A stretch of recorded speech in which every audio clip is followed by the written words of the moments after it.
infrastruktur, ada aplikasi dan lain-lain. Nah, CVE ini biasanya kerentanan yang terjadi pada produk-produk tertentu. Misalnya Bapak Ibu pakai produknya Cisco atau Bapak Ibu pakai produknya vendor manapun. Nah, itu kerentanan yang sering terjadi pada produk-produk itu. Nah, itu yang dimanfaatkan oleh hacker atau penyerang untuk masuk dalam sistemnya. Seperti itu. Nah, ini scoringnya adalah ketika misalnya saya sebut CVE 2022311813, skornya 9,8, artinya CVE itu memang benar-benar bisa dimanfaatkan oleh si hacker atau si penyerang untuk masuk ke dalam sistem. Nah ini ketika kita mantau ada CVE seperti ini, sebenarnya dari BSSN kita biasanya langsung memberikan notifikasi Bapak Ibu ya. Nah, berikutnya adalah kegiatan IT Security Assessment. Total di tahun 2024 kita sudah melakukan sekitar 195 kegiatan IT Security Assessment untuk 130-an instansi pemerintah ya, atau 130-an instansi. Dan yang apa namanya, yang dari temuan yang kita dapatkan, proporsinya adalah ada sekitar 254 temuan yang sifatnya kritikal.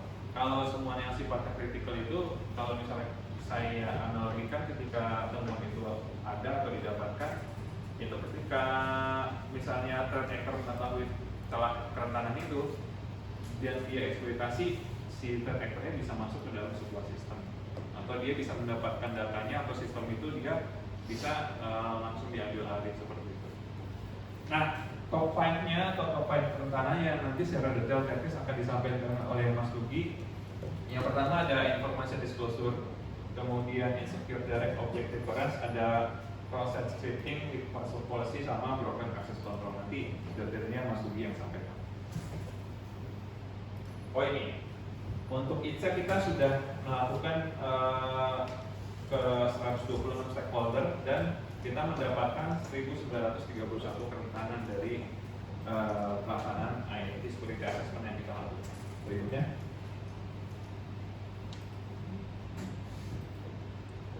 saya lanjut agak detail teknis ke anomali traffic ya. Next. Nah, Bapak Ibu kalau baca laporannya BSSN di tahun 2024, anomali trafficnya itu untuk 1 tahun jumlahnya cuma 300 juta. Nah, kalau sekarang ini agak lain. Sekarang dari Januari tahun 2025 sampai 1 Juli 2025 jumlahnya udah 3 miliar. Jadi nilai yang 1 tahun itu, nilai 1 tahun itu masih kalah 10 kalinya dari apa namanya? Ya ini mungkin 1 semester ya, 1 semester hasil monitoring kita. Dan nih Bapak Ibu bisa lihat nih, 93%-nya itu dari malware activity. Malware ini mungkin apa ya yang harus kita waspadai sebenarnya. Malware activity itu lumayan banyak, ada sekitar 2,8 miliar itu dari malware activity. Sisanya ada di unauthorized access, system misconfiguration, dan selebihnya ada di exploit. Nah ini yang harus benar-benar diwaspadai gitu ya, karena ya malware activity mungkin kalau tata kelola tadi kan Pak Direktur menyampaikan bukan cuma teknologinya aja tapi ada tata kelola dan humannya gitu ya. Nah kadang-kadang malware activity ini dia itu kan bukan serangan yang kayak kita nyerang gitu ya, live melakukan serangan terus ngejebol bisa masuk, enggak. Kalau malware itu kan di spreading aja, dia disebar gitu ya. Dia kayak mancing itu disebar umpannya, siapa yang kena itu yang apa namanya jadi target. Nah, kalau misalnya tata kelolanya nggak bagus ya bisa jadi malware itu bisa masuk ke dalam sistem kita. Berikutnya, nah ini detail dari ininya Bapak Ibu, detail dari persentasenya, ada mulai ada entity juga di dalamnya, kemudian ada information leak, ada DDoS, ada web application attack, dan ada information leak. Berikutnya, nah ini adalah tadi kalau saya bilang apa namanya malware-nya banyak. Nah ini adalah porsi dari ransomware-nya. Kalau tadi di 1 tahun itu ada 514.000, kalau sekarang satu semester itu udah 6 juta nih ransomware. Hati-hati Bapak Ibu ya. Nah, kemudian ada EPT-nya. EPT-nya dari 10 juta. Ini EPT ini kalau saya bilang bahaya laten lah. Dia nggak merusak sebenarnya, cuman dia nyari data, mengendap di situ, kemudian kapan tahu dia bisa dimanfaatkan untuk menyerang sistem kita. Next. Nah, dari landscape yang sudah ada, dari mulai monitoring anomaly traffic, terus ada CVE dan lain-lain, kita kemudian ada monitoring database, kita secara langsung memberikan notifikasi Bapak Ibu. Total dari Januari sampai Juli 2025 sudah kita sampaikan 937 notifikasi ke stakeholder terdampak. Ini mohon izin Bapak Ibu, kita sampaikan notifikasi ini kita kirimkan hanya untuk sektor pemerintahan dan beberapa BUMN. Jadi nggak semuanya, kalau semuanya ya capek juga gitu. Nah, dan ini pun sebenarnya kalau dilihat dari proporsi, nggak semuanya ditindaklanjuti nih. Nggak semuanya direspon, bukan ditindaklanjuti, nggak semuanya direspon. Jadi ketika kita ada yang pernah dikirimin notifikasi ke BSSN, nggak pernah ya. Jadi persentasenya baru 63% yang direspon, sisanya masih belum direspon. Direspon pun gini, kita menandainya biasanya notifikasinya tuh kita encrypt, kita kasih password. Nah, passwordnya nanti bisa diminta kalau mereka ngubungin kita. Nah, itu baru kita hitung satu respon.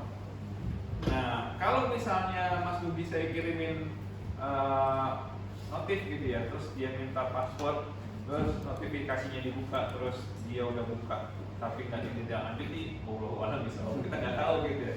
Dia cuma mungkin ngeresponnya cuma minta passwordnya aja gitu ya, bukan untuk menindaklanjuti. Nah, itu juga yang menjadi PR di kita sih ya. Maksudnya terkait sama tindak lanjut itu seperti apa, kita masih belum bisa kontrol. Karena kan ya mungkin kalau teman-teman di pusat masih bisa lah ya. Tadi kan Bapak dari Kabupaten Bandung menyampaikan sisi SDM-nya masih kurang loh. Jadi ketika kita memberikan notifikasi, mungkin responnya gimana gitu ya. Karena banyak yang kita nggak bisa kerjain sendiri atau kita belum bisa kerjain sendiri. Nah, ini adalah kondisinya seperti ini Bapak Ibu. Berikutnya. Nah, ini untuk statistik kegiatan IT Security Assessment yang tadi saya sampaikan. Kita sudah melakukan yang tadi tahun 2024, tapi datanya masih belum lengkap ya.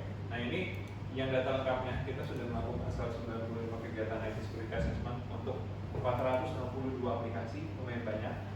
Untuk 130 instansi dan ada 1632 kerentanan. Nah, ini adalah kan biasanya Bapak Ibu minta pentest nih ya, minta pentest, Pak minta ITSA, minta pentest, tolong dicek kerentanannya, kerawanan seperti apa. Nah, ini udah kita cek nih, tapi baru 55% yang menindaklanjuti. Jadi istilahnya kami udah melakukan pengujian, terus kami sudah serahkan laporannya, tapi baru 55% yang menindaklanjuti. Jadi laporannya ya udah dibaca dan mungkin diserahkan ke pimpinan, tapi mereka sendiri sebenarnya ya masih belum menindaklanjuti. Nah, artinya kerentanannya ya besok masih terbuka atau tidak, bisa jadi masih terbuka gitu seperti itu. Ini kondisinya. Kemudian untuk kerentanan kritikal ada 256, sisanya ada di high, medium, dan low. Nah, ini adalah kerentanan yang banyak terjadi di top 5-nya. Berikutnya. Nah, mungkin flashback lagi ke tadi arahannya Pak Direktur. Sebenarnya kerentanannya, ancamannya masuknya dari mana gitu. Nah, ini Bapak Ibu kalau misalnya mau bertanya silahkan ya, langsung aja, tidak masalah. Nah, ini adalah key entry point dari ancaman siber secara garis besar ya Bapak Ibu. Kan kalau kita bagi itu, kalau dari pengolahan keamanan siber kan ada people proses teknologi. Kalau ini kita babaknya atau kita baginya jadi pengguna internal, serangan yang menyasar pengguna, maksudnya key point yang berasal dari pengguna internal, kemudian dari serangan eksternal, kemudian dari keamanan sistemnya sendiri. Kalau kita kan sebenarnya banyaknya mindset kita, kerentanan sistem pasti dari sini nih, dari serangan eksternal gitu ya, ada orang iseng, ada orang yang pengen ganggu dan lain-lain. Tapi ternyata enggak, Bapak Ibu, ada pengguna internal juga mengambil porsi key point atau entry point dari serangan siber. Ada keamanan dari sistem. Tadi saya bilang CVE itu, ketika Bapak Ibu punya software atau modul tertentu, punya perangkat tertentu, ternyata CVE-nya rawan, dia bisa jadi dieksploitasi. Kemudian ada injection attacks, ketika pembangunan sistem itu nggak diperhatikan terkait dengan validasi input, dia bisa jadi kena injection attacks. Kemudian unprotected network, saya sering mendapati nih unprotected network, misalnya ketika Bapak Ibu sebagai pengelola TI di dalam sebuah organisasi diminta untuk membangun sebuah sistem, tapi ternyata sistemnya itu nggak terprotek dengan baik. Ini yang bisa dimanfaatkan gitu. Contoh misalnya saya sering dapat itu kalau di daerah, misalnya saya sebagai seorang tamu atau guest gitu ya, masuk ke dalam sebuah instansi pemerintah, tapi ternyata pas saya masuk, saya bisa, itu tadi Pak Direktur sampaikan, saya bisa mengeskalasi diri ke segmen-segmen yang ternyata bukan hak saya gitu. Saya bahkan waktu itu sempat bisa masuk ke dalam segmen pengelolaan servernya gitu. Nah itu yang jadi masalah juga gitu. Misalnya saya guest gitu ya, tamu harusnya dapat akses biasa aja cuma internet doang, tapi ternyata sih bisa lompat ke segmen-segmen yang berbahaya tadi yang bisa disebut. Kemudian ada serangan eksternal, jadi serangan yang memanfaatkan social engineering dengan phishing, dengan link tertentu atau dengan tautan tertentu, serangan ransomware. Nah, ini saya sekalian bagi pengalaman. Jadi Bapak Ibu tahu nggak serangan ransomware yang nyerang PDNS2 itu masuk dari mana? Dari dalam. Iya, ternyata dari dalam. dari karena kalau PDNS itu dia kan ada tenan-tenannya. Misalnya tenan pemerintah daerah A, tenan pemerintah daerah B, instansi A, B, C, D dan lain-lain. Nah dari tenan-tenan itu ternyata selain karena memang belum ada two-factor authentication, mereka itu kredensialnya bocor, kredensialnya bisa didapatkan sama penyerang. Jadi taruhlah misalnya kalau kota Cimahi gitu ya, kredensialnya diketahui sama penyerang, terus itu yang dimanfaatkan untuk masuk ke dalam sistemnya, gitu ya. Kebetulan ini sih kebetulan ya, bukan mudah-mudahan sudah diperbaiki di PDN Cikarang yang baru gitu ya. Kebetulan konfigurasinya kurang bagus, dia bisa lateral movement kemana-mana gitu, masuk ke dalam sebuah sistem ininya ya kan, itu basis cloud ya, basis cloud based on VM gitu ya, based on VM. Nah ternyata ya udah VM. Jadi yang terjadi di kasus PDNS itu bukan datanya yang di-encrypt, tapi infrastrukturnya di-encrypt. Infrastruktur yang di-encrypt Bapak Ibu. Jadi VM-nya itu di-encrypt satu-satu. Jadi bukan datanya yang di-encrypt, tapi infranya yang di-encrypt. Kan jadi bingung itu kalau mau mulai ini gimana? Untungnya si penyerangnya berbaik hati memberikan kuncinya gitu. Jadi infrastrukturnya Bapak Ibu di-encrypt, bukan data yang ada di dalam ini ya, database ya, yang di-encrypt.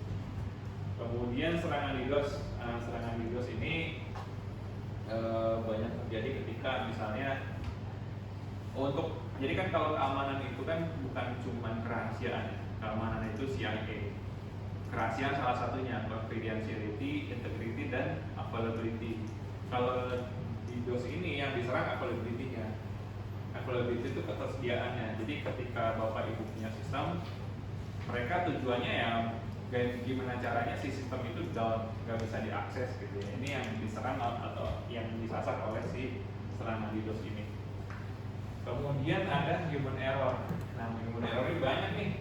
Misalnya dia ngeklik link sembarangan, atau dia nggak taat kaitannya clean desktop policy, atau dia nempel kredensialnya di di laptop di kantor atau PC di kantor, atau bahkan misalnya dia nggak taat peraturan, misalnya satu PC ini dipakai oleh banyak orang, satu akun diketahui oleh banyak orang. Nah itu juga bisa jadi salah satu sumber masuk serangan. Kemudian atau misalnya dia membiarkan device kantornya dia dipakai di rumah gitu ya, untuk misalnya ngezoom anak-anak gitu ya, ngezoom anak-anak di sekolah, atau dia ngelihat Cocomelon dari Cocomelon atau Baby Bus dari laptopnya yang biasa dipakai di kantor. Itu juga salah satu bentuk error. Kita nggak tahu dia nge-break apa atau dia nge-break apa. Kemudian interpret, nah ini ya memang maksud dalam selimut gitu ya, dia memang bekerja di dalam sebuah institusi, tapi secara tidak langsung dia secara tidak langsung menggerogoti organisasi, bisa jadi karena sakit hati atau bisa jadi karena hal-hal lainnya. Kemudian berikutnya adalah weak password. Weak password ini mungkin password yang berulang dan nggak pernah diganti, kemudian tidak ada kebijakan pergantian password secara rutin.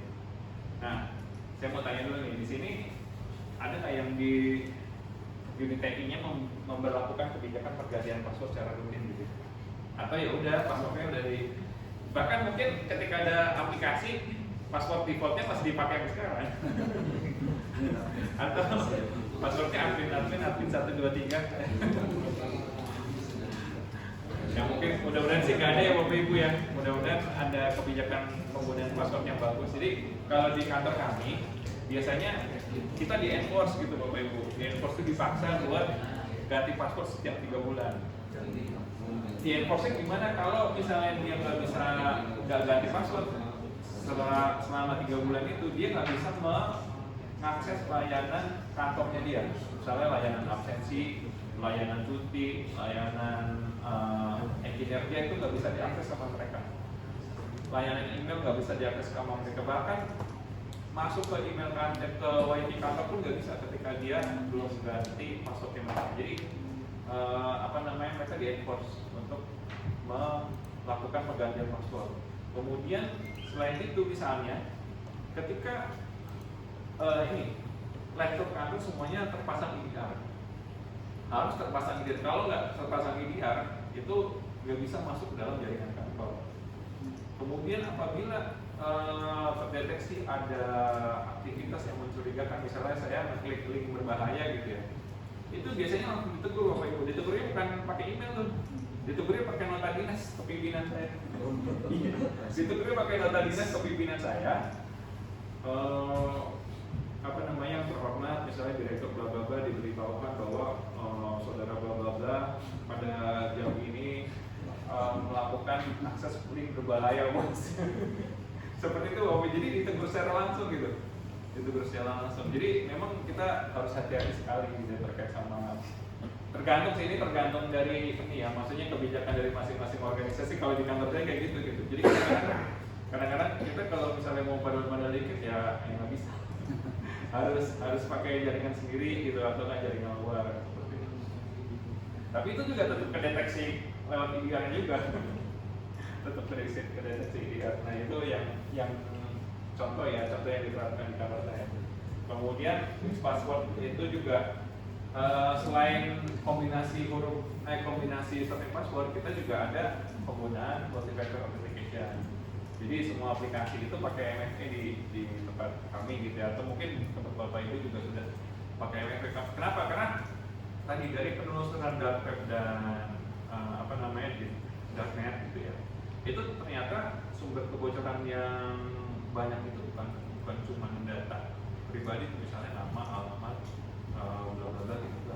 Itu yang banyak terjadi itu kebocoran kombinasi username password. Bocornya dari mana? Jadi ada yang namanya malware stealer. Malware stealer ini dia secara aktif mencuri atau mengambil kombinasi kredensial itu, username password itu dari biasanya cache yang, kalau kita kan suka buka browser itu ya, buka browser entah Chrome atau misalnya Safari atau Mozilla gitu ya, suka apakah Anda ingin menyimpan. Nah itu dia biasanya ambil dari cache-nya si browser itu terus dikirimkan ke servernya itu, terus dikumpulin. Nah itu dijual tuh di dark web datanya. Nah itu makanya penting banget kalau misalnya ada two-factor authentication itu harus diterapkan gitu ya, harus ada two-factor authentication seperti itu. Dan yang jadi masalah adalah ketika untuk satu website doang sih nggak ada masalah, tapi ternyata kebiasaan kita gitu misalnya menggunakan kombinasi username password itu untuk beberapa website, misalnya malas ngapalin gitu ya, nah, itu agak susah tuh, jadi satu boter semuanya gitu. Ini ada yang ingin ditanya Bapak Ibu, silakan. Atau saya lanjut aja ya, jam 10 kan. Next. Nah ini saya sedikit masuk ke dalam ranah ini ya, ranah judi daring lah, judi daring di aplikasi pemerintahan. Berikutnya. Jadi judi online ini sebenarnya adalah permainan yang melibatkan taruhan uang dengan mengharapkan keuntungan yang dilakukan secara online. Apapun gitu ya, bukan cuma bukan cuma roulette atau bukan cuma kombinasi huruf angka bla bla bla gitu ya, tapi juga ada permainan yang dia biasanya melibatkan uang, dan itu bisa juga dimasukkan ke dalam kategori judi daring. Atau misalnya taruhan olahraga, poker, kemudian kasino virtual, lotre dan lain-lain. Kemudian ini yang fun fact-nya di Bapak Ibu ya, yang apa ya? Ini juga sebenarnya susah sih kalau orang udah kena judi online ini, mau disadarin pakai ini susah. Judi online itu berbahaya karena sistemnya memang sengaja dirancang untuk menguntungkan bandarnya. Jadi lolos ya. Iya. Jadi jangan harap kita bisa kaya dari situ lah, atau bisa menang banyak gitu dari situ. Memang dia nggak pernah dirancang untuk itu gitu, nggak pernah dirancang untuk si pemainnya menang gitu ya. Mungkin menang di awal-awal gitu ya, tapi ketika dia pengen menang nih gue gitu, itu yang ada mau kalah terus ya. Jadi dia memang sengaja dirancang algoritmanya itu untuk menguntungkan si bandar, bukan pemainnya. Kemudian algoritma rumit di balik permainan itu memastikan bahwa dalam jangka waktu yang panjang pemain pasti kalah gitu. Dia mungkin ada menangnya gitu, nggak kalah terus gitu kan. Kalau orang kalah terus juga mahal sih permainan ini, ngapain gitu. Dia ada menangnya, tapi dalam jangka panjang dia bakal memastikan si pemainnya pasti kalah, pasti rugi bandar lah, pasti kalah banyak gitu. Iya, seperti itu Bapak Ibu. Jadi ya jangan sampai lah. Ini contoh-contohnya gitu ya, banyak contoh aneh-aneh terjadi gitu, misalnya ada yang merampok untuk judi online, ada macam-macam lah, pinjol. Iya betul, ada yang pinjol juga. Next. Nah ini ada survei sih seperti tahun 2023 ya Bapak Ibu ya.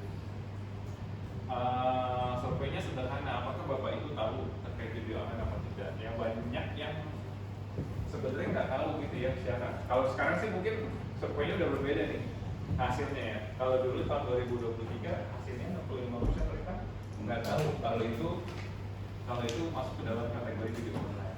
Mungkin dia dia pahami itu kita harus deposit, salah deposit, gue cek juga deposit kok gitu ya, atau gue pengen jadi deposit, tapi kan itu ada unsur tadi taruhan, kemenangan dan lain. Kemudian ketika mereka ditanya apakah mereka pernah mengakses atau tidak, ternyata 94% mereka tidak mengakses. Dan di tahun 2024-nya ini adalah nah ini terkait pinjol ya, bukan terkait sama pinjol. Jadi tahun 2024 itu sekitar 2.700.000 jiwa di Indonesia yang mengakses layanan internet itu mereka adalah pengguna layanan pinjaman online ini ya masih gabungan ya antara resmi sama ilegal, antara legal sama ilegal. Sama yang tahun 2024 ya itu naik jadi 8,8 juta gitu. Mudah-mudahan mereka pakai pinjol yang ilegal ya. Yang legal bukan ilegal. Itu sama aja. Iya, sama ya? Sama aja. Terjerat gitu. Terjerat. Sampai yang diancam-ancam kayak gitu deh. Sama yang legal juga. Oh gitu. Tapi mudah-mudahan kita rezekinya Iya, melimpah lah ya. Jangan jauhkan. Gak usah minjem-minjem yang lain deh gitu kan. Kalau minjem sama teman aja lah. 100 aja. Jangan sampai jutaan gitu kan. Berikutnya. Nah ini kita juga pernah melakukan survei di BSSN, tapi konstituennya atau respondennya itu dari anak-anak remaja. Ini siswa-siswi SMA di 34 provinsi di Indonesia. Jadi ini besaran respondennya ada 37% laki-laki dan sisanya perempuan. Totalnya ada 12.980 siswa tentang judi daring di lingkungan remaja di Indonesia. Seberapa sering remaja Indonesia menerima tawaran judi online? Jawabannya adalah 65% mereka tidak pernah menerima. Kan suka banyak tuh ya tawarannya lewat SMS atau WhatsApp atau bahkan masuk ke link tautan di misalnya YouTube dan lain-lain.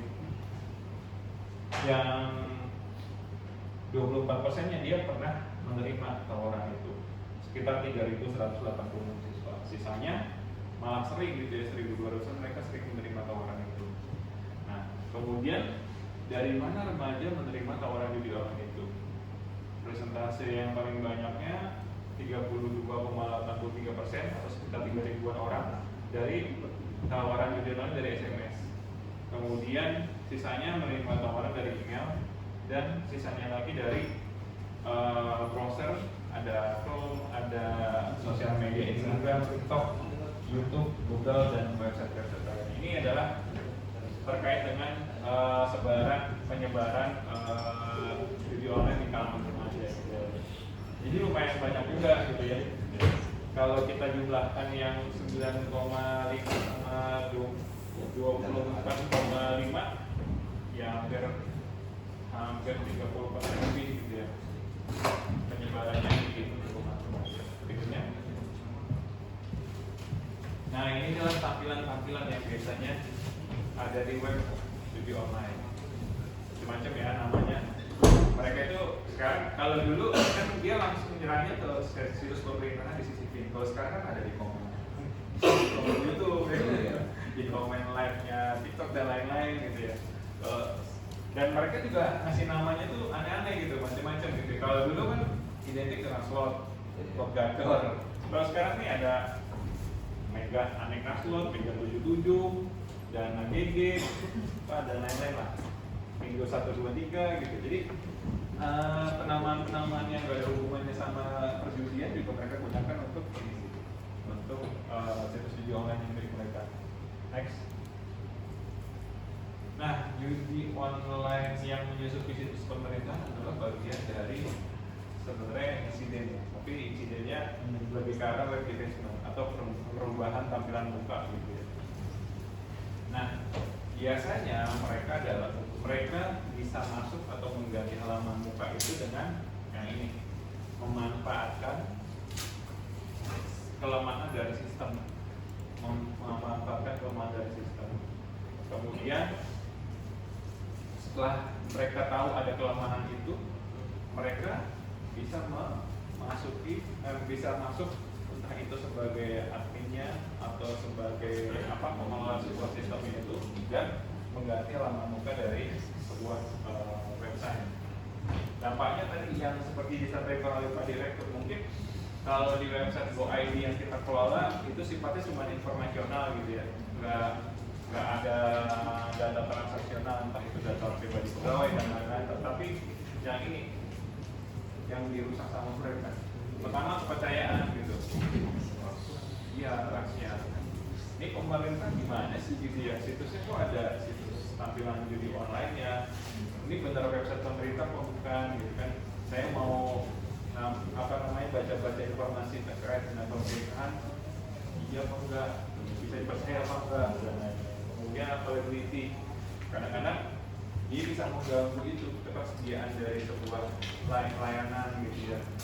Berikutnya adalah reputasi. Ini erat kaitannya sama kepercayaan. Ketika kepercayaan kurang, reputasinya biasanya menurun. Berikutnya, nah ini data web investment tahun 2025 memang baru sekitar 36 nih Bapak Ibu, 36 yang kita deteksi. Nah yang unik adalah dari 36 kasus ini, 29 kasusnya itu hidden Bapak Ibu. Hidden itu artinya dia bukan di halaman homepage ya, di halaman tertentu yang nggak langsung diakses dari ketika kita masukin URL tertentu gitu ya. 80% nya hidden, sisanya ada di homepage, cuma 7 kasus. Nah yang unik lagi adalah kita coba memetakan nih kasus-kasus itu kapan terjadinya sih. Kalau kita kan biasanya was-wasnya itu kalau orang TI itu kalau lagi liburan, kalau lagi jam nggak sibuk dan lain-lain. Ternyata enggak, mereka melakukan kegiatan atau aktivitas web investment itu banyaknya malah di weekdays. Jadi ketika jam sibuk mereka melakukan aktivitas web investment.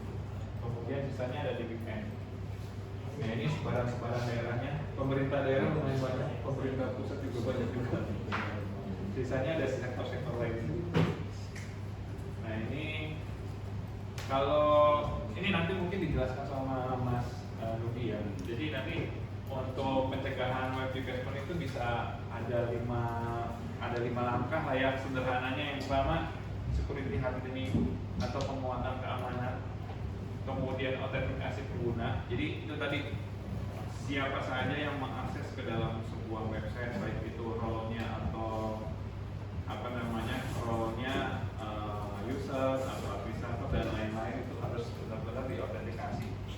Kemudian centralized log collector ini kalau bisa semua akses, semua aktivitas yang ada dalam sistem kita itu tersentralisasi lognya gitu ya, supaya ketika terjadi insiden itu bisa terdeteksi ya.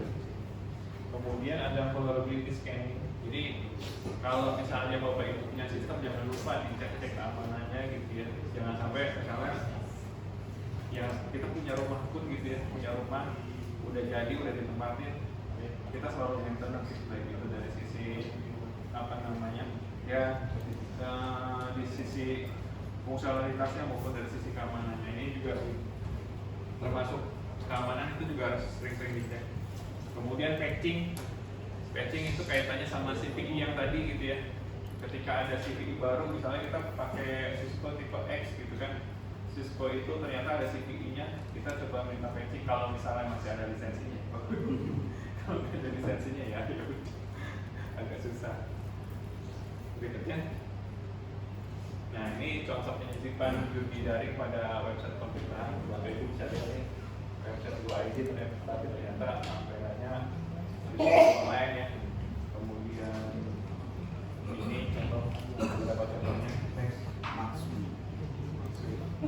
Nah, event Bapak Ibu merasa bahwa nggak ada kok, nggak ada situs judi online di CCTV situs pemerintahan itu Bapak Ibu, tapi ternyata kalau Bapak Ibu inspek elemen ini,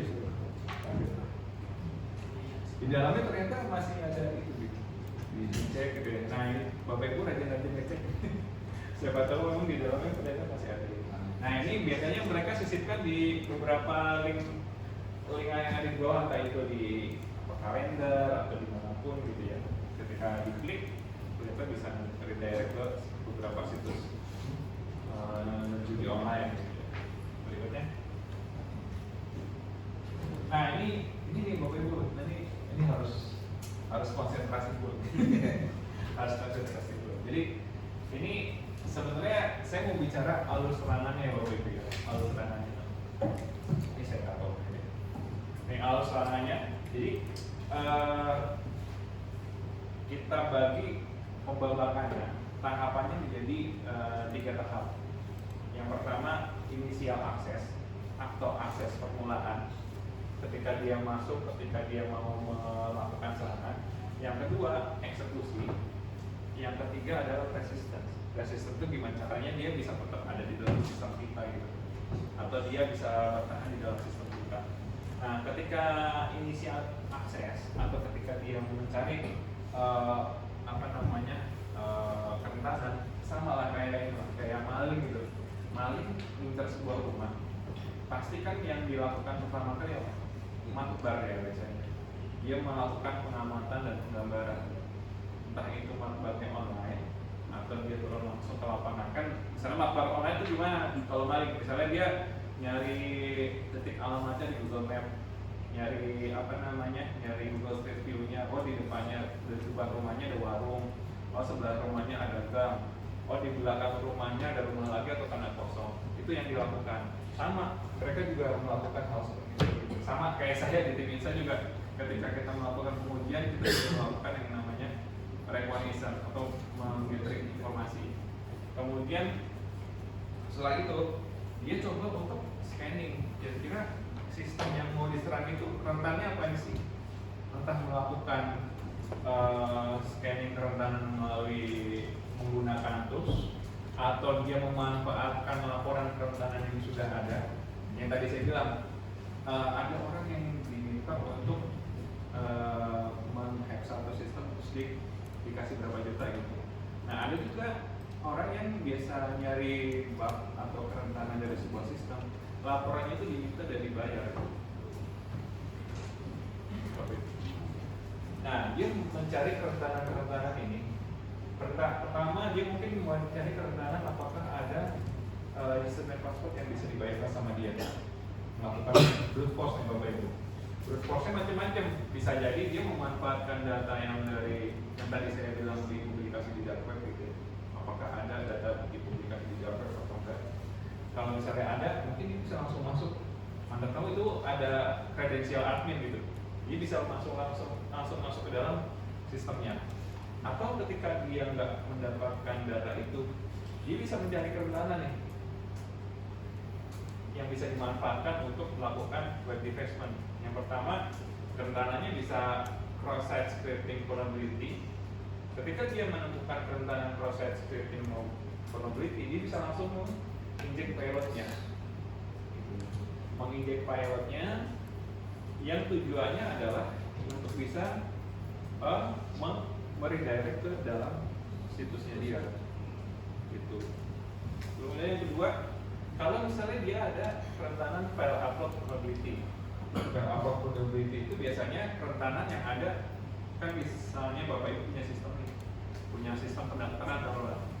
Tapi ternyata di sistem pendaftaran itu kan suka-suka kita diminta ngupload file PDF gitu ya, terkait sama misalnya foto kita atau terkait sama data-data kita gitu ya, atau ada form yang Bapak Ibu kasih, kita disuruh ngisi, nanti kita balikin laginya upload di file di file upload itu ya. Nah, ketika kita tidak ada sanitasi input, mungkin yang harusnya itu yang diupload PDF, kita bisa mengupload file malicious, file executable, atau di dalam file PDF yang kita masukin script. Script malicious ternyata bisa di-execute juga gitu. Atau di form inputan, ternyata form inputannya itu bisa kita masukin script juga. Nah, itu juga bisa di-execute juga. Nah, file upload, kemudian dia bisa mengupload web shell, kemudian dia bisa menjalankan script dan dia create service untuk persistent untuk bisa mengakses si situs judi online-nya. Kemudian berikutnya adalah PHP, remote code execution, PHP unit. Ketika dia ada kerentanan ini, dia juga bisa mengupload shell gitu ya. Kemudian sama kejadiannya, dia bisa langsung mengaktifkan link atau tautan untuk masuk dalam ini, atau langsung berubah tampilan laman situs kita gitu. Berikutnya ada SQL injection. SQL injection bisa jadi dia langsung bisa login, kemudian dia masuk upload website, atau dia bisa langsung upload script. Ujungnya sama sih juga. Itu Bapak Ibu ya. Jadi intinya sebenarnya dari kerentanan ya. Dari kerentanan yang ada di dalam sebuah sistemnya, atau dari kerentanan di username, password atau kredensial yang digunakan. Ini Bapak Ibu ya, yang bisa kita identifikasi dari banyak kasus situs web yang teridentifikasi di CCP judi online. Ada yang ingin ditanyakan? Kita lanjut dulu ya. Soalnya ini 60 slide baru. Saya baru berapa set ini? Baru 27, baru setengahnya. Nah, ini baru jam 11. Sabar Pak. Nah, ini adalah hasil dari probability assessment pada situs web terdampak judi online tahun 2025. Jadi memang benar gitu ya, mereka memanfaatkan kerentanan-kerentanan yang bisa digunakan untuk serangan web defacement. Dari 250 instansi pemilik domain, kemudian itu ditemukan 3.198 kerentanan. Dan kerentanan ini yang ini ya, ini lumayan bisa dimanfaatkan untuk tadi penyisipan situs tujuan. Dampaknya apa?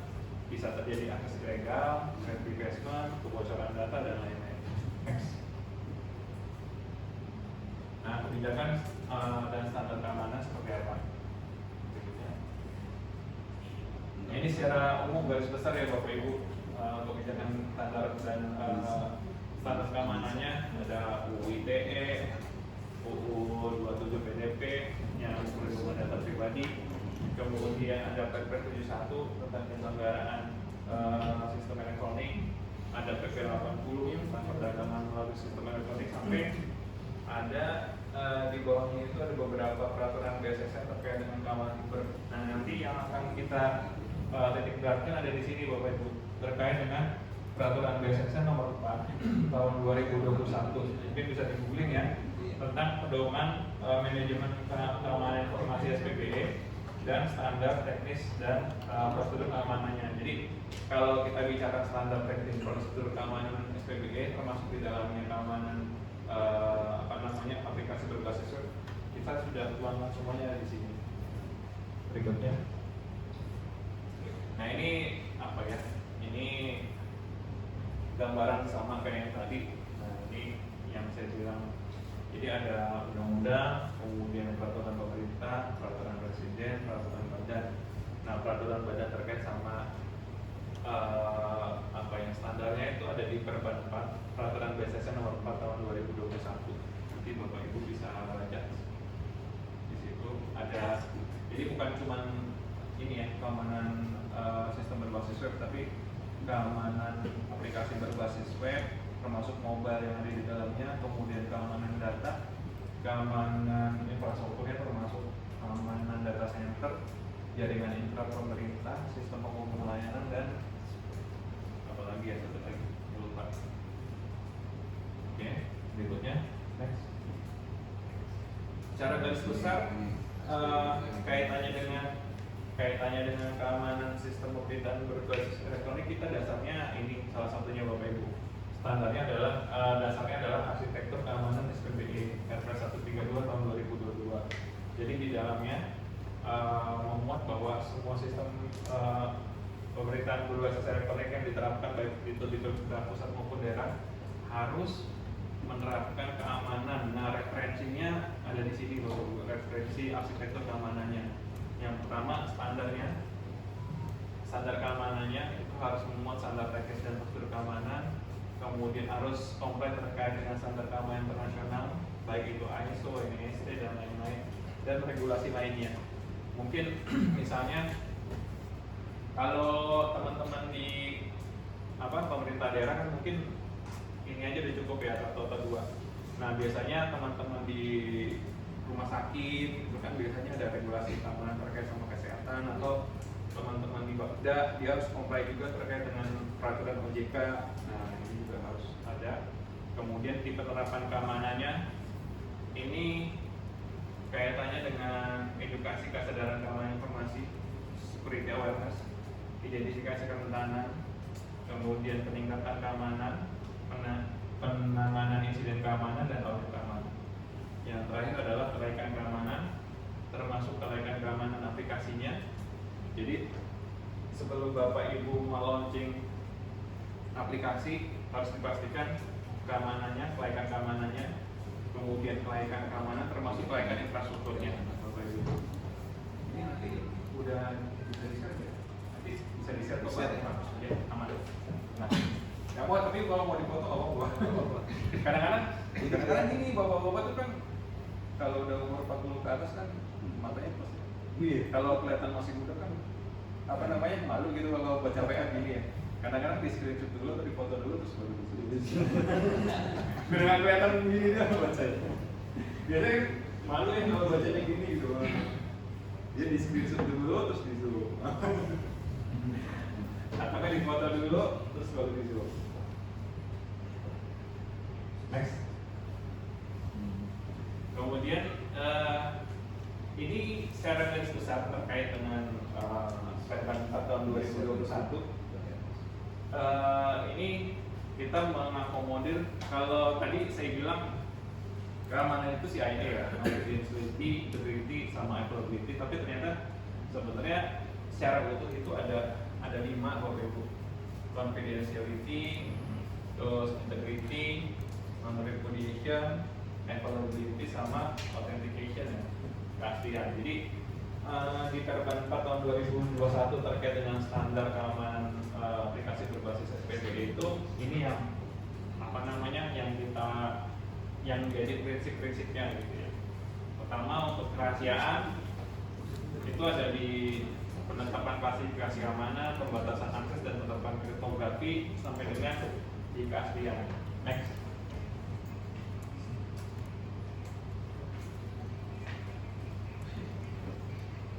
Next saja. Nah ini garis besar ya Bapak Ibu. Ini lengkapnya bisa dibaca langsung sendiri gitu ya. Tapi secara garis besar standar teknis pengamanan di Permen 4 tahun 2021 itu ada tadi besarannya, ada salah satunya adalah data dan informasi serta aplikasi SPBE-nya. Nah untuk data dan informasi prinsipnya ada 3. Data dan informasi yang dikelola itu harus kalau mau dibilang aman, standar itu ada 3. Yang pertama, kerahasiaannya harus terjamin, keasliannya juga harus bisa dijamin, kemudian datanya utuh, tidak ditambah-tambah, tidak dikurang-kurang. Ketersangkaan, jadi ketika ada seseorang punya satu data itu, ketika di-compare, misalnya data Nuki gitu ya, di apa namanya, Nuki nggak bisa menyangkal kalau itu memang datanya punya dia gitu. Kemudian kepastian, datanya memang harus ada dan available gitu, bisa diakses, bisa dilihat, bisa di-download mungkin. Nah itu prinsip-prinsip keamanan.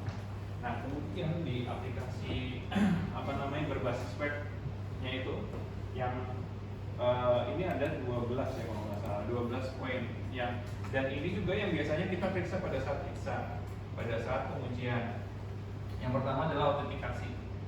Autentikasi itu ketika user dengan privilege atau role apapun masuk ke dalam sebuah sistem, itu apakah dia berlangsung secara normal dan nggak ada bypass. Biasanya kalau rentan di sisi autentikasi, biasanya kalau saya user dengan privilege paling rendah atau user biasa, nah itu biasanya saya bisa membypass masuk ke dalam sebuah sistem sebagai role admin atau role yang lain yang levelnya lebih tinggi. Atau misalnya ketika autentikasi ini tidak bisa dipastikan, nah itu saya bukan cuma masuk melalui menggunakan username password, tapi ternyata bisa masuk melalui cara-cara tertentu tanpa melalui proses autentikasi yang bagus. Kemudian manajemen sesi gitu ya. Manajemen sesi juga ini juga kita periksa. Ini juga harus ada pengaturannya, misalnya untuk aplikasi-aplikasi yang sifatnya menyimpan data pribadi gitu, kita cuma dibatasi masuk ke dalam aplikasi itu maksimal misalnya berapa menit, misalnya 30 menit gitu. Atau misalnya ketika kita tidak aktif di aplikasi itu, dia langsung ke lock atau kunci harus login lagi. Nah itu juga harus diatur. Kemudian persyaratan kontrol akses. Nah itu apakah misalnya aplikasi itu menggunakan two factor authentication atau tidak, atau misalnya ketika saya sudah sebagai user dengan preferensi biasa, apakah saya bisa mengeskalasi diri sebagai seorang admin gitu, atau saya bisa melihat fitur yang hanya bisa dilihat oleh user admin, atau misalnya saya bisa melihat halaman yang harusnya diakses oleh teman saya gitu ya. Nah itu biasanya kita periksa seperti itu. Kemudian validasi input. Validasi input itu tadi ketika ada inputan, baik itu berupa inputan bukan upload file ya, inputan angka atau huruf gitu ya. Apakah saya bisa menginputkan karakter-karakter yang rawan terkait sama SQL injection? Ataukah saya bisa menginputkan script tertentu, ditelan juga ke sama aplikasi gitu. Ternyata setelah ditelan sama aplikasi, dia bisa diakses lagi dari luar seperti itu. Kemudian apakah misalnya yang harusnya saya hanya bisa mengupload file berupa PDF, tapi ternyata file Excel juga saya bisa upload, atau file-file executable yang bisa dipanggil itu saya bisa upload. Nah seperti itu kita juga cek. Kemudian kriptografi pada verifikasi statis ini kaitannya dengan pengamanan file atau pengamanan pada saat masuk ke dalam autentikasi, itu juga kita cek. Kemudian penanganan error ini juga penting nih. Misalnya pada saat pembangunan sebuah sistem itu sangat penting bagi developer mengetahui errornya di mana, bugnya di mana gitu ya. Nah, tapi pada saat sistem itu sudah running atau sudah production, menampilkan error atau bug dari sebuah sistem yang harusnya hanya bisa diakses oleh seorang developer, itu ada sebuah kerentanan. Misalnya gini, saya sebagai user melakukan sesuatu, tapi ternyata error gitu ya. Nah error sistemnya itu ternyata detail banget gitu. Ada error di bagian ini gitu ya, sistemnya disebutin juga sama dia, sistemnya menggunakan modul A, B, C. Nah itu juga bagian yang bisa di-grab atau bagian informasi yang bisa didapatkan oleh seorang penyerang untuk menyerang ke sebuah sistem. Berikutnya penanganan error dan pencatatan log juga penting gitu ya. Apakah lognya bisa di-bypass atau diganti, dihapus dan lain-lain. Proteksi datanya, apakah ketika kita membangun sebuah sistem, datanya itu diproteksi atau di encrypt atau tidak gitu ya. Bagaimana proteksi datanya. Kemudian keamanan komunikasi ini kaitannya misalnya ketika aplikasi kita mengkonsum API dari tempat lain gitu, atau aplikasi kita datanya dikonsum oleh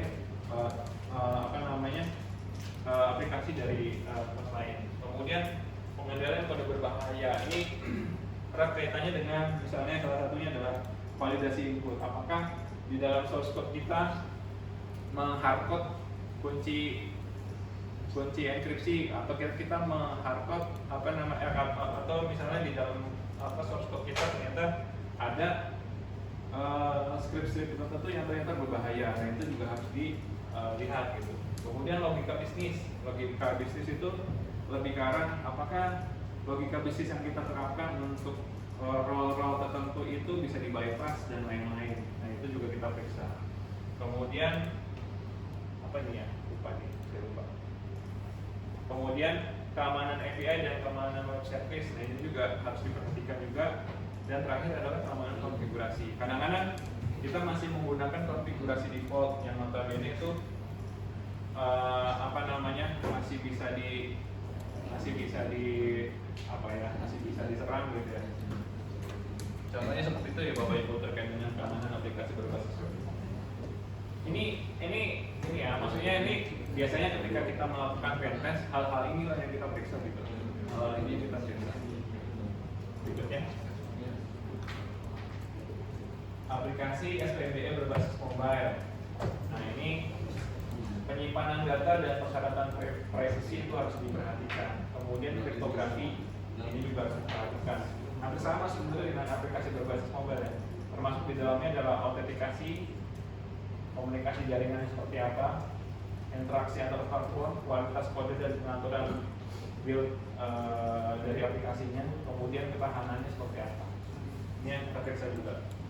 Kemudian dari sistem penghubung layanan, ini sistem penghubung layanan sebetulnya nggak semuanya pakai ya, tapi ini kita sudah tetapkan standarnya kaitannya dengan keamanan interoperabilitas, kemudian kontrol sistem integrasi, kontrol perangkat integrator, keamanan API, keamanan migrasi data dan lain-lain. Ya. Jaringan interpemerintah. Nah ini biasanya kalau Bapak Ibu semua punya kantor dengan site-site yang ini ya nggak saling berdekatan gitu ya. Nah ini sangat harus diperhatikan. Yang pertama aspek administrasi keamanan jaringan intranya. Kemudian aspek administrasi ini termasuk di dalamnya siapa aja yang bisa mengakses. Jangan sampai contohnya kayak tadi gitu ya. Kayak saya sebagai seorang tamu biasa gitu yang numpang wifi di situ nunggu ketemu orang sebentar, tapi ternyata saya bisa lompat-lompat segmen, kemudian saya bisa masuk dari segmen gedung A ke segmen gedung lain gitu yang notabene yang agak jauh dan lain-lain. Kemudian kontrol akses dan autentikasi gitu ya. Apakah saya sebagai seorang tamu ternyata saya bisa mengekskalasi diri sebagai seorang admin, atau saya bisa mengekskalasi diri sebagai user lain yang ada dalam organisasi gitu. Kemudian persyaratan perangkat dan aplikasi keamanan jaringan intra, nah ini juga harus diperhatikan. Kemudian kontrol keamanan gateway juga sama, kontrol keamanan access point, konfigurasi access point dan jaringan Mercado juga harus diperhatikan. Berikutnya, izin sebelumnya Pak Niti, ini berarti saya sampai jam berapa ya Pak? Kalau dikit nggak apa-apa sih Pak sebenarnya. Oh gitu. Soalnya yang dari infrastrukturnya tadi infonya nggak bisa hadir. Oh siap. Oke. Berarti sampai jam 12 ya? Iya. Sampai jam berapa? Wah. Oh sebelum oke. Nah inilah standar teknis keamanan pusat data. Ini kita nggak merujuk ke nggak spesifik mempersyaratkan peraturan tertentu, tapi kita lebih ke merujuk peraturan-peraturan yang sudah ada. Ada SNI ISO 8799, kemudian ada beberapa peraturan lainnya. Kemudian kita lebih ke arah peraturan koneksinya seperti apa gitu. Kalau misalnya kita mengelola pusat data, pertama terkait dengan keamanan perangkat yang terkoneksi, kemudian otorisasi akses fisiknya, kemudian keamanan akses administrator, otorisasi personil, backup informasi, keamanan dari virus, pembatasan removable device, otorisasi perangkat yang mengakses dan penerapan server perantara. Berikutnya, ini pengamanan aplikasi berbasis web. Tadi kalau misalnya ini ya Bapak Ibu, ini perspektifnya dari serangan web engagement. Tadi ketika kita melakukan pengujian pada sebuah aplikasi, indikator-indikator yang kita periksa ini mulai dari autentikasi sampai keamanan konfigurasi. Kemudian kita juga harus bisa memastikan penerapan kontrol sistem yang menghubungkan antar aplikasi SPBE satu dengan aplikasi SPBE lainnya. Misalnya kita ada API dan lain-lain. Seperti itu ya Bapak Ibu ya. Jadi ketika Bapak Ibu punya aplikasi yang notabene itu bukan aplikasi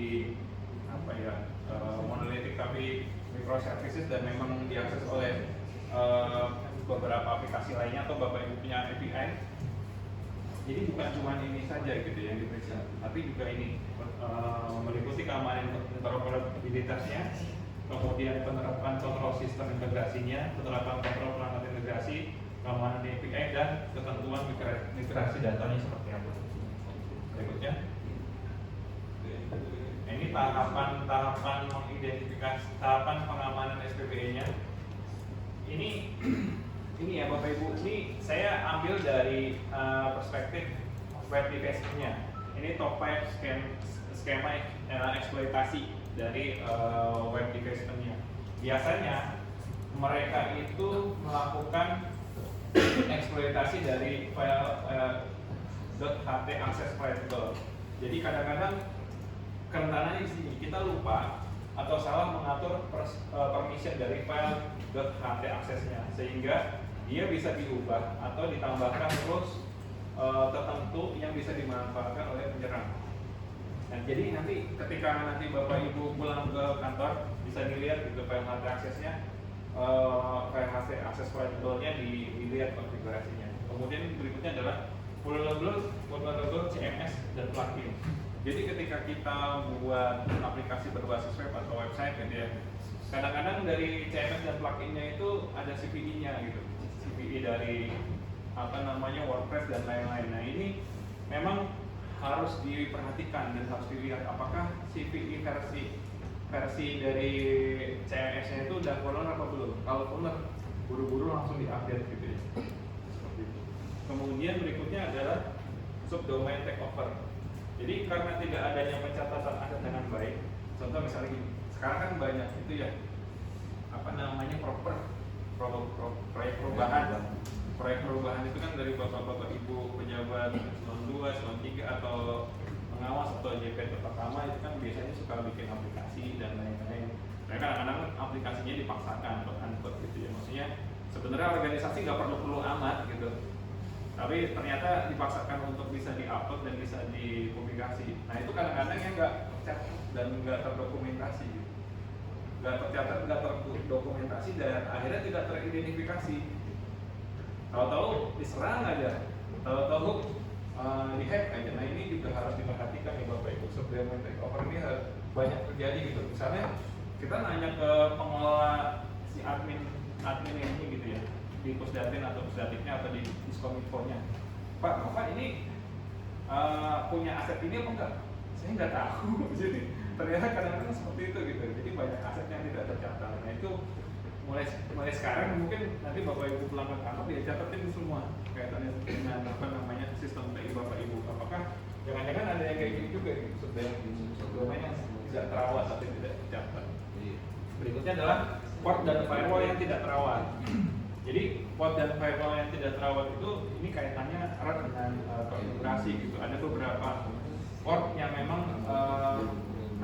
harusnya dia ditutup atau tidak dibuka, itu ternyata dibuka. Atau kita masih pakai pengaturan yang default gitu. Nah itu juga harus diperhatikan. Kemudian file upload vulnerability tadi yang saya bilang, apakah misalnya file upload itu dia masih bisa mengizinkan file-file yang di CCP script tertentu untuk dieksekusi atau ditelan sama aplikasinya gitu. Seperti itu harus ada sanitasi itu. Berikutnya. Nah itu tadi dari sisi identifikasi ya, itu identifikasi kerentanannya. Ini adalah sisi proteksinya, proteksi remediasinya. Untuk file HT access variable-nya segera atur ya, segera atur permissionnya, file HT access-nya menjadi 644 ini read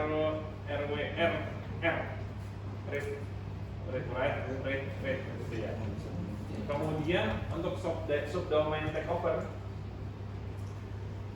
memang kita harus rutin mencatat gitu ya, mencatat aset yang masih digunakan untuk menghapus CNAME yang sudah ada yang sudah tidak digunakan pada DNS record kita. Jadi kalau misalnya aplikasi itu udah nggak pernah dipakai, domainnya nggak pernah diakses atau udah nggak berguna lagi, hapus aja aja.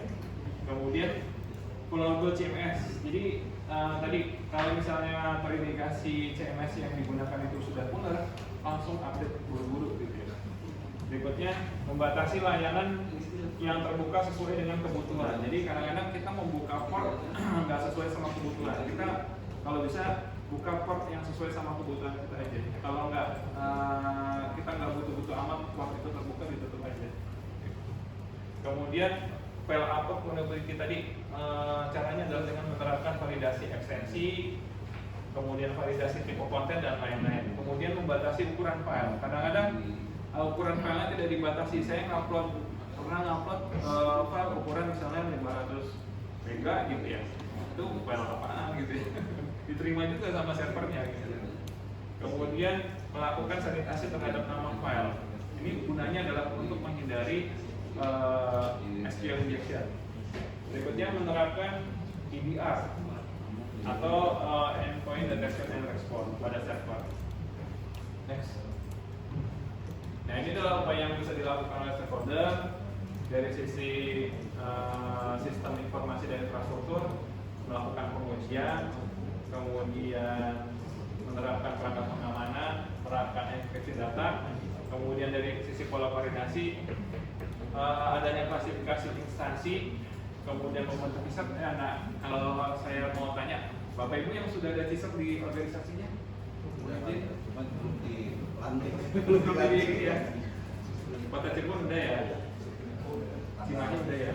Bogor ada sih. Bogor ada. Belum di Tanggal 20 katanya. Oh, siap. Udah ada. Oke. Yang belum ada deh, yang belum ada. Udah ada semua. Baru mau. Tadi Bapak dari mana ini? Pangandaran belum mau, baru mau. Terus Bapak? Masih drama. Siap. Kalau bisa segera Pak. Jadi nanti saya coba paparkan gitu ya. Ketika bedanya ketika tidak ada CISR dan ada CISR gitu. Kemudian dukungan strategi pimpinan juga penting. Berikutnya.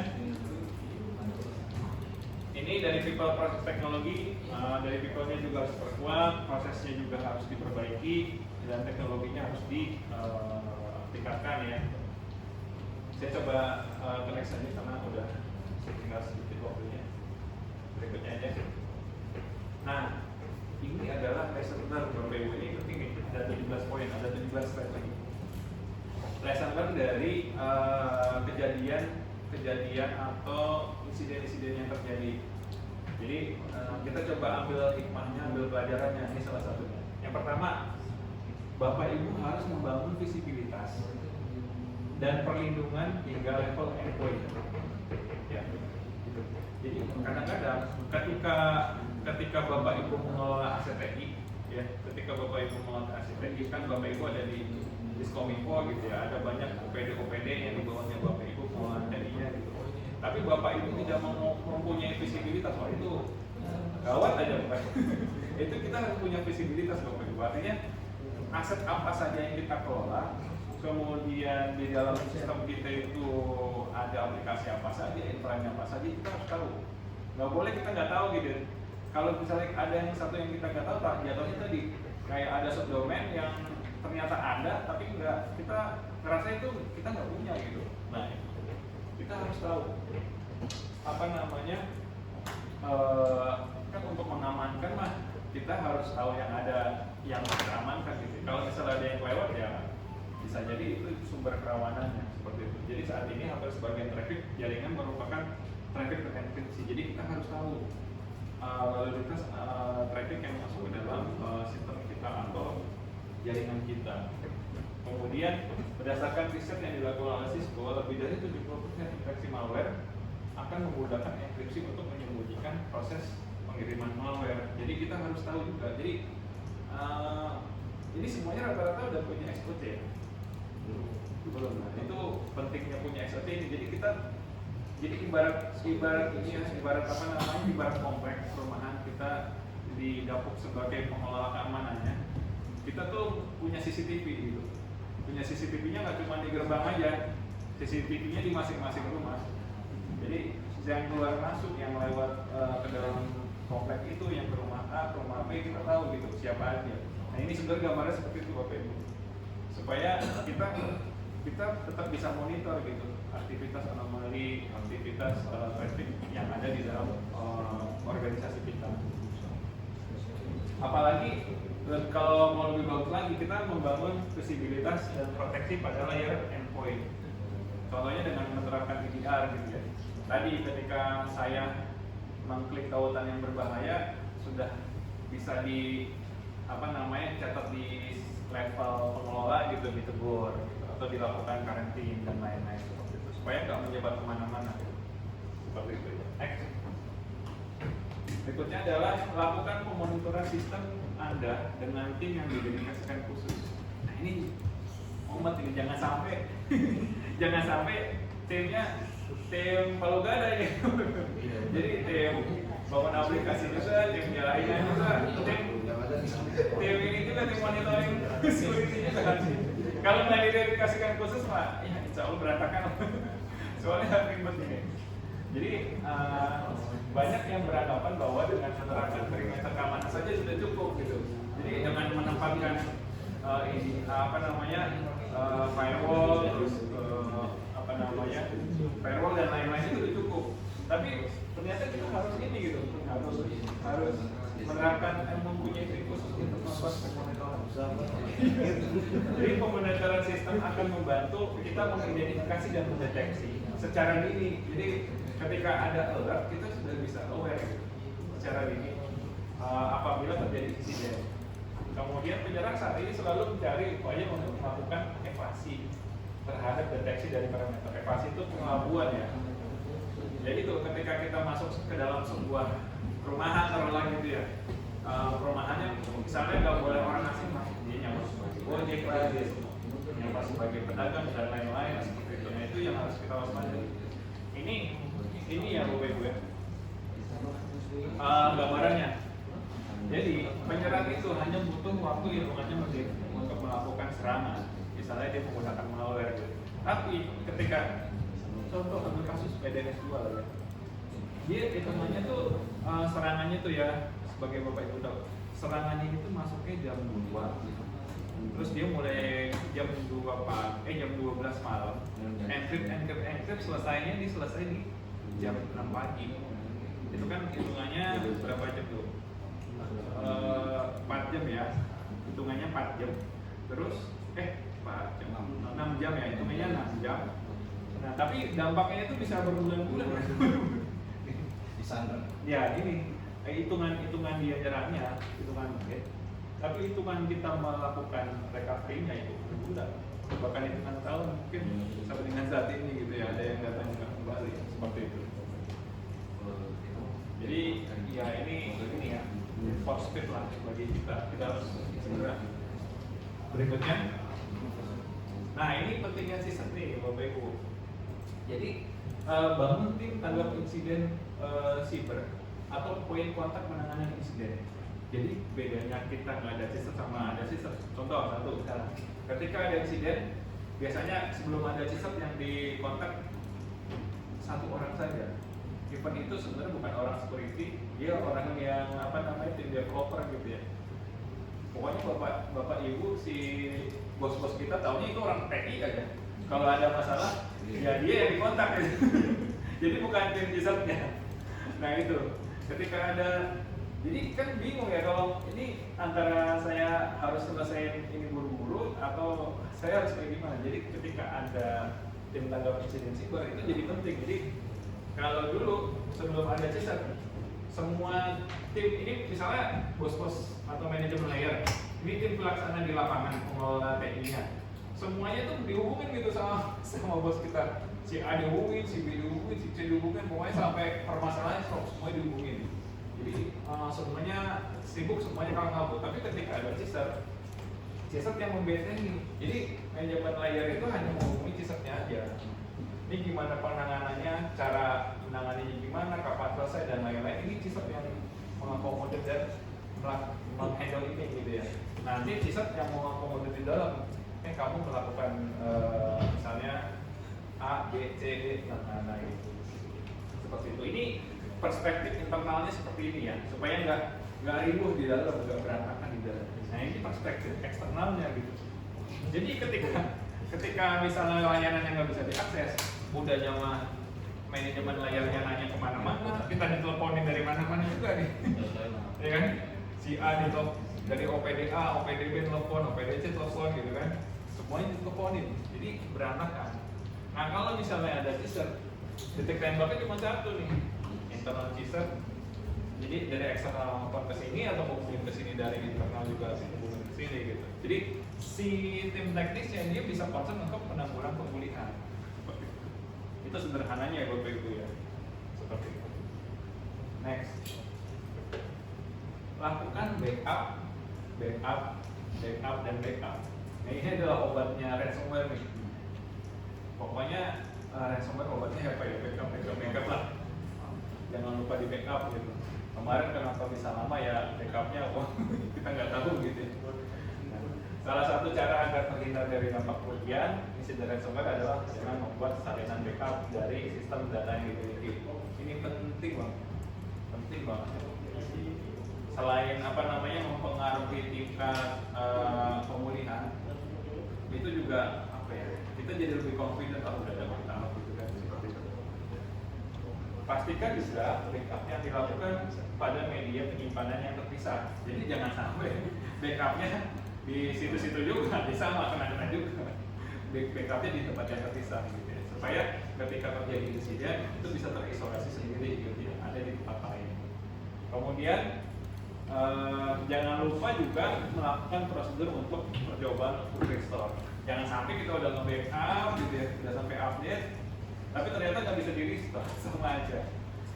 Backup harus bisa di-restore, Bapak Ibu. Jadi harus ada mekanisme backup dan restore-nya ya Bapak Ibu. Berikutnya, ini berempat. Kemudian ada kontrol pengembangan dan penggunaan aplikasi pada organisasi maupun cabang. Misalnya Bapak Ibu membawahi banyak OPD, jangan biarkan mereka membangun aplikasi sendiri. Jangan kecuali Bapak Ibu sudah punya guidance, sudah punya persyaratan keamanan. Bapak Ibu yakin bahwa aplikasi milik mereka yang akan diintegrasikan kepada sistem Bapak Ibu itu sudah aman. Selebihnya jangan. Karena ini contoh kasus di beberapa bank gitu ya. Misalnya atau di beberapa cabang gitu ya. Ribet dari pusat harus pakai aplikasi ini gitu kan. Saya pakai aplikasi X aja lebih gampang, lebih cepat, lebih murah, lebih mudah gitu ya. Padahal misalnya aplikasinya ternyata aplikasi bajakan, itu jangan sampai ada seperti itu. Kita harus kontrol gitu ya, harus kontrol terkait sama hal ini dan harus aware. Jangan sampai kerentanannya itu kita udah capek-capek ngebangun capek-capek gitu ya sistem yang kita miliki, tapi ternyata nongol kerentanannya itu dari branch kita, dari bawah kita gitu, dari cabang-cabang milik kita gitu. Nah ini harus dikontrol nih. Jadi beberapa kasus insiden peretasan dan kebocoran data yang terjadi karena pusat tidak mengetahui unit organisasi atau cabang ternyata melakukan pengembangan aplikasi mandiri. Nah ini semuanya pokoknya terlapor gitu. Kalau bisa diaudit gitu, diaudit kan ya, tergantung kebijakannya aja kan. Apakah misalnya di Kominfo bisa mengaudit atau tidak? Harusnya sih bisa gitu kalau menurut saya ya. Karena terkait dengan keamanan ini sangat penting. Berikutnya, lakukan pengujian keamanan sistem secara berkala atau setiap kali ada perubahan tadi. Kita lakukan PAPT atau Vulnerability Assessment dan Penetration Testing. Jangan sampai aplikasi itu dari launching 3 tahun yang lalu itu nggak pernah di PA atau nggak pernah di pentest gitu ya. Padahal aplikasinya dipakai terus atau aplikasinya jadi backbone gitu. Nah itu juga harus diperhatikan. Karena banyak kan mindsetting kita, ya udah aplikasi itu pada saat mau di launching di pentest gitu ya. Sebelum di launching di pentest, lebihnya ya udah yang udah dianggap aman aja. Karena kan perkembangan CVE atau kerawanan itu kita nggak pernah tahu ya. Itu rawannya ada di mana dan lain-lain. Itu harus dilakukan. Berikutnya, lakukan prosedur patch terhadap sistem secara berkala. Jangan sampai lupa ini. Kita harus punya prosedur patch terhadap sistem kita. Kuncinya sih sebetulnya di identifikasi aset ya. Kalau kita tahu semua aset kita kan kita bisa identifikasi. Oh, aset yang ini misalnya terakhir end of supportnya kapan, bisa di patch kapan dan lain-lain.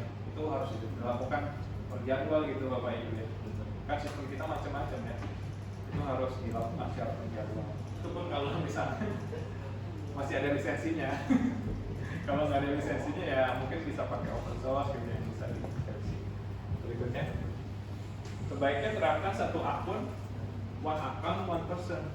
Itu jangan sampai misalnya gini, satu misalkan banyak ya aplikasi aplikasi keuangan yang dari Kemenq gitu ya, atau aplikasi perbendaharaan yang dari Kemenq yang kelola 5 orang, dia pakainya satu akun gitu, dibagi-bagi rame-rame, atau akun sosial media punya kantor gitu kan, satu akun dikelola sama 5 orang. Itu kalau misalnya terjadi, mohon maaf ya, terjadi misalnya kehack atau aplikasinya apa namanya ada insiden gitu ya, itu nelusurinnya susah tuh.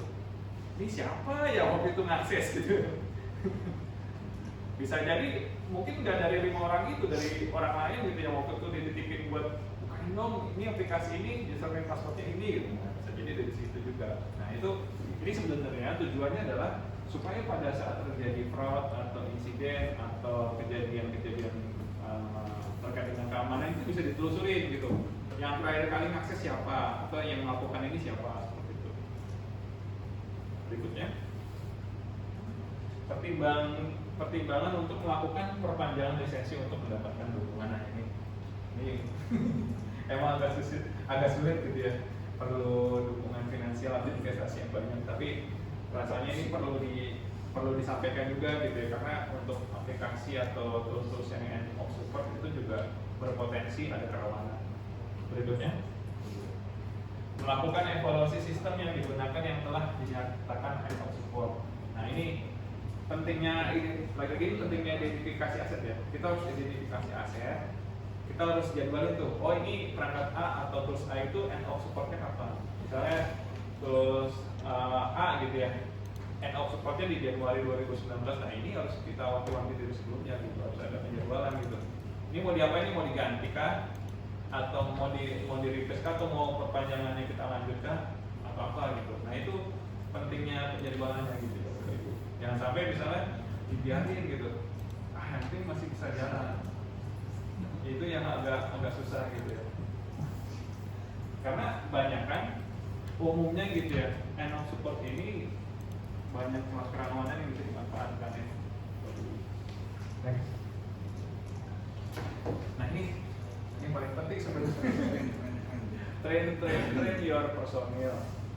Jadi sebagian besar organisasi itu investasinya banyak ke alat sama teknologi. Jarang nih. Ini misalnya punya Diskominfo punya anggaran 1 miliar gitu kan. Beli laptop aja gitu daripada nge-train personil gitu kan. Ini perbandingannya kayak gini, mungkin perbandingannya 90% dari 1. Mendingan beli alat daripada training personil gitu kan. Padahal personil juga penting. Kalau kata Kevin Mitnick gitu ya, Anda bisa mendownload patch tapi nggak bisa Anda tidak bisa mendownload patching atau patching untuk kebodohan dari seseorang gitu. Kalau sistem itu kan kalau folder bisa di-download patch ya. Kalau udah nggak bisa di-download patch atau harus belajar gitu. Gitu kan. Seperti itu Pak. Harus ada trainingnya. Berikutnya. Berikutnya adalah bangun budaya keamanan siber. Ini bukan cuma kesadaran ya Bapak Ibu ya. Kesadaran keamanan informasi mah udah so yesterday lah. Kalau sekarang tuh harus bangun budayanya. Kalau kesadaran doang mungkin keluar dari sini ya 1-2 itu Bapak masih sadar. Kalau selebihnya itu mungkin udah nggak sadar lagi gitu ya, termasuk saya. Jadi yang sekarang itu apa yang harus dibangun itu budaya keamanan informasi. Jadi tadi sesederhana mengganti username password atau tidak sembarangan menaruh device atau dan lain-lain lah. Tidak sembarangan mengklik itu tuh harus budaya gitu, bukan cuma sadarnya pas waktu di majelis ini aja gitu, keluar dari majelis udah lupa gitu ya. Kemudian berikutnya, nah ini tuh gambarannya nih Bapak Ibu. Jadi awareness itu adalah sebuah perjalanan, bukan apa ya, bukan training yang sekali di training itu selesai. Awareness itu misalnya ada orang gitu ya, aware terkait sama apa namanya kerentanan, dia tahu itu rentan nih gitu kan, dia udah tahu gitu, itu awareness. Kemudian education itu ketika ada kerentanan itu dia tahu harus diapain. Kemudian knowledge itu dia tahu harus diapain dan dia tahu harus berbuat apa. Ini misalnya kerentanan ini diakibatkan oleh itu. Nah knowledge ini lebih ke dia harus berbuat apanya, dia tidak tahu gitu. Kemudian berikutnya skillnya itu keahliannya dia punya gitu untuk berbuat apanya, ya kan? Berikutnya ability, kemampuan untuk apa namanya melakukan sesuatu, itu juga penting. Nah, selanjutnya adalah habit. Nah, 1, 2, 3, 4, 5 ini jadi kebiasaan. Jadi kebiasaan lah, jadi budaya lah, jadi kebiasaan di kantor, jadi kebiasaan di rumah dan lain-lain. Nah, berikutnya adalah toleransi. Kalau misalnya ini satu orang, mungkin nggak bisa berubah itu kantor atau budaya keamanan informasi. Tapi ketika itu diangku oleh semua orang dalam organisasi, insya Allah berubah semuanya gitu. Seperti itu ya. Ini kalau sekedar awareness sih mungkin Bapak Ibu tahu tuh kalau misalnya link tautan berbahaya, itu link tautan sembarangan itu berbahaya. Tapi di sini aja mungkin ya. Di rumah mungkin nggak ingat dan lain-lain. Siap. Berikutnya. Nah ini aktivitas log juga harus diaktifkan. Ini gunanya untuk forensik ketika terjadi insiden. Berikutnya fine tuning your system. Jadi sistemnya harus di fine tuning terkait sama security-nya, nggak boleh dibiarkan default. Berikutnya itu no basis. Nah ini yang penting juga itu no basis nih, jangan sampai misalnya kita harus tahu role-nya masing-masing orang. Misalnya saya ada di unit SDM, buat apa saya tahu data terkait sama keuangan gitu. Kan kadang-kadang seorang user mungkin nggak tahu ya pengaturan role-nya gimana, tapi ternyata dia bisa tahu semua data gitu di dalam organisasi, padahal dia nggak penting-penting amat buat tahu datanya itu gitu. Itu harus benar-benar ditetapkan gitu ya. Berikutnya dapatkan dukungan dari top level manajemen dan pemangku kepentingan. Nah, ini adalah kemampuan sosial kultural harus bagus nih ya, Bapak Ibu, untuk menjelaskan dan menyampaikan. Berikutnya definisikan kebutuhan keamanan sejak awal. Tadi secure by design harus bisa didefinisikan dari awal supaya nggak ada yang lewat. Berikutnya ini rekomendasi umum terkait sama keamanan aplikasi berbasis web. Ini Play Smart Online. Ya, ini terkait sama apa sih ya? Oh ini kalau misalnya kita ini untuk menghindari social engineering lah ya. Misalnya tidak pernah memberikan informasi pribadi, tidak mengakses situs web yang tidak pantas, biasanya seperti itu. Terus beritahu orang lain jika ada seseorang yang membuat Anda tidak nyaman dan lain-lain. Next. Demikian Bapak Ibu, selebihnya ada sesi tanya jawab. Tadi saya sudah diingetin sama dia, silakan kalau misalnya ada yang mau ditanyakan. Ini kayaknya masih gitu. Oke. Apa mau dilanjutkan? Boleh Mas. Ada yang mau sedikit? Jam 12. Oh ya boleh, 10 menit bisa ya? 10 menit. Ya bisa. Ini biar nggak bosan dari saya ngomong. Mungkin demikian dari saya. Terima kasih. Assalamualaikum warahmatullahi wabarakatuh. Waalaikumsalam. Terima kasih Om Taufik. Assalamualaikum warahmatullahi wabarakatuh. Perkenalkan nama saya Herno Agi. Saya dipanggil Herno bisa, dipanggil Lugi bisa. Karena waktunya tinggal sedikit ya, jadi mungkin kita langsung ke demo aja. Mungkin sebagai awalan ke jadi ibu-ibu atau bapak, ibu dan bapak sekalian, coba berpikir sebagai penyerang.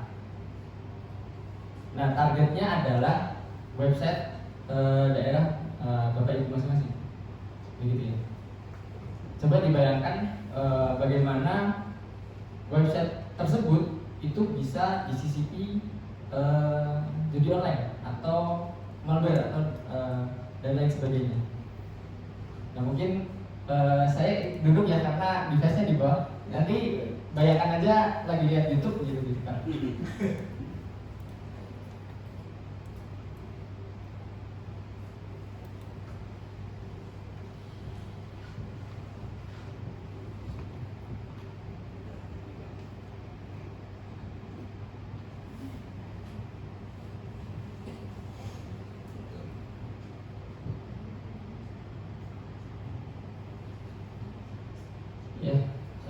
Jadi bisa dilihat di depan ya, kalau kita sebagai penyerang itu mencari kerentanan itu bisa targeted, bisa kita spread. dalam hal ini karena judi online ini target utamanya atau biasanya itu yang mudah atau banyak domainnya itu domain pemerintah, apalagi kabupaten dan kota, itu makanya kita carinya secara gratis itu lewat Google, namanya Google Doodle. Mungkin Bapak dan Ibu sudah familiar dengan Google Doodle. Nah, di sini itu sebenarnya kita tinggal cek gimana kalimat-kalimat atau word listnya yang unik-unik itu, yang gacor 77, win 99 dan lain sebagainya, itu sebenarnya bisa kita cari lewat indexing di Google. Begitu. Nah, kalau di sini bisa kita cek ya. Mungkin di sini udah kelihatan. Nah, bisa kita cek. Kalau di sini itu gimana cara kita bisa menentukan targetnya? Itu lewat query site. Mungkin Bapak Ibu bisa cek masing-masing targetnya website atau subdomain dari milik Bapak dan Ibu gitu. Site, kemudian titik 2, kemudian mulai dari misal targetnya Bogor Kabupaten, kan bogorkap.go.id gitu, atau Padalarang, misal Padalarang kap.go.id gitu. Kemudian tanda ini ya, ini ada di garis miring di sebelah kanan, kelihatan ya. Nah, bisa dimasukkan beberapa word list ini begitu, bisa makan aja.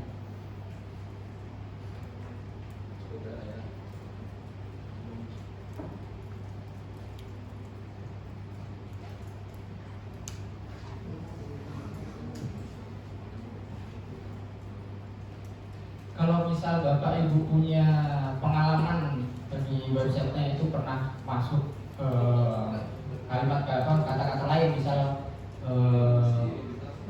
pasti menang 88 atau berbet 6666 gitu kan, mungkin bisa dimasukkan juga gitu. Ini tidak perlu semuanya, ini hanya contoh. Yang penting tahu kalau untuk secara berkala kita cek sistem kita yang sudah publik itu di Google. Begitu. Kalau sudah yakin, nanti tinggal kita search saja, ya. Muncullah seperti ini. Kalau mungkin sudah ada yang sudah mulai searching, bisa dicek. Mungkin ada website Bapak Ibu, daerah Bapak Ibu yang ternyata ada gitu. Aman betul. Ada. Kalau ada angkat tangan, kalau nggak ada alhamdulillah. Alhamdulillah. Jadi dari luar kelihatannya aman. Iya. Dari luar kelihatannya aman.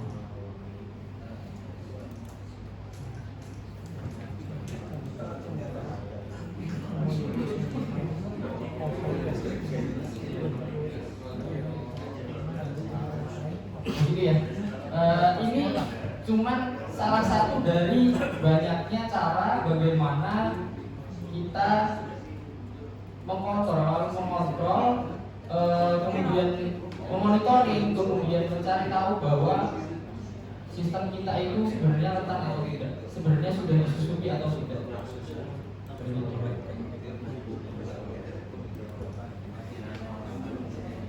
Mungkin kalau yang sudah ketemu bisa diinfokan ke tim cisapnya, atau mungkin diinfokan ke tim IT-nya untuk bisa segera dihapus begitu. Nah, ini adalah salah satu caranya.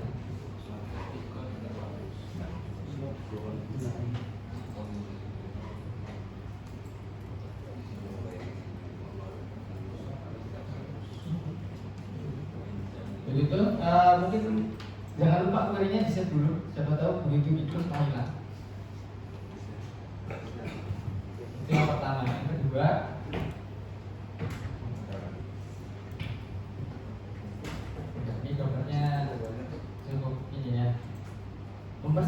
jadi silakan Bapak Ibu cek di website Bapak Ibu masing-masing. Anggap cari saja suplemen yang kira-kira paling lemah gitu, atau kira-kira yang nggak pernah diakses sama sekali. Silakan ditelusuri satu-satu menu yang ada. Silakan ditelusuri menu yang satu-satu yang ada. Apakah ada kira-kira kolom komentar atau misal ada input survei gitu yang kayaknya ini kok nggak pernah dicek keamanannya gitu, atau kita masukkan payload aneh gitu, ternyata dia masuk aja gitu.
Jadi karena tadi sudah dibahas tentang secara umum ya, mungkin Bapak Ibu kan punya akun masing-masing ya di website tersebut ya, misal website JDIH atau website Simpok begitu, bisa dicek kalau secara skenario penyerangan itu ada beberapa cara bagaimana kita tahu kalau ini rentan. Yang pertama adalah misal kita login sebagai ya user biasa lah, staff gitu. Kemudian ternyata dia nembaknya itu ke dashboard, gitu ya, di slash dashboard gitu. Kita fokuskan ke URL. Kemudian saya sebagai penyerang punya akses ke user biasa. Kemudian langsung setelah login langsung mengakses ke slash admin, atau mungkin administrator atau web control atau dan lain sebagainya. Ternyata bisa diakses. Nah ini artinya saya sebagai user biasa bisa mengakses menu-menu yang seharusnya cuma bisa diakses sama admin. Nah ini bisa kita cek secara berkala. Kadang developer itu ya namanya manusia ya, luput begitu. Human error memang salah satu dari itu masuk bagaimana penyerang itu berhasil gitu. Ini yang pertama. Setelah dapat adminnya, nah ini tinggal privilege escalation aja. Mungkin azan dulu.